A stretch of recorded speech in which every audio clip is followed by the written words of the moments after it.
Hello and welcome to The Update. I'm Heidi Tiltons. West Australians in New South Wales have 5 days to return home or risk being stranded. WA's Premier Mark McGowan says travellers from the state will no longer be able to enter Western Australia on compassionate grounds, and anyone who's exempt will be required to undergo 14 days of mandatory hotel quarantine. We did not expect to have to use that category for some period of time. We did not expect that New South Wales would very quickly afterwards record multiple days of above 600 cases in the community. The stay-at-home orders in Sydney have again been extended until at least the end of September. Permits are required from midnight for Sydney-siders visiting regional New South Wales, including the Central Coast, for essential reasons.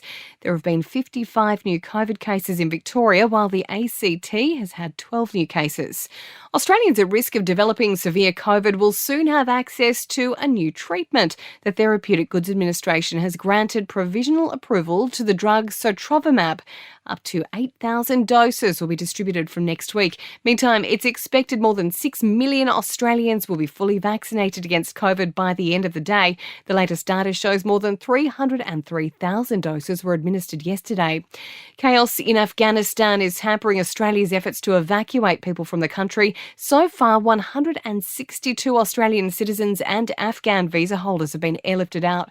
But Foreign Minister Maurice Payne says getting people to Kabul airport is the greatest challenge. It is dangerous. In the last day there have been incidents, there have been warnings of potential incidents.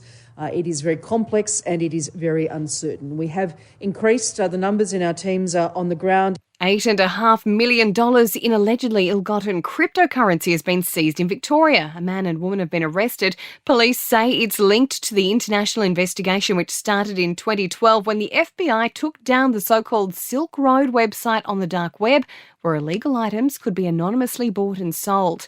In sport, Australia's largest ever Paralympic team has begun arriving in Tokyo ahead of next week's Games. 179 athletes will be competing across 18 sports when the events kick off on Tuesday.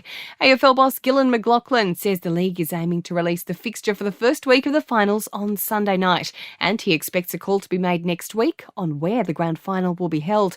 And Ash Barty's preparation for the US Open is heating up, moving into the quarterfinals of the Cincinnati Tennis Masters. In entertainment news, Demi Lovato says their identity is still evolving.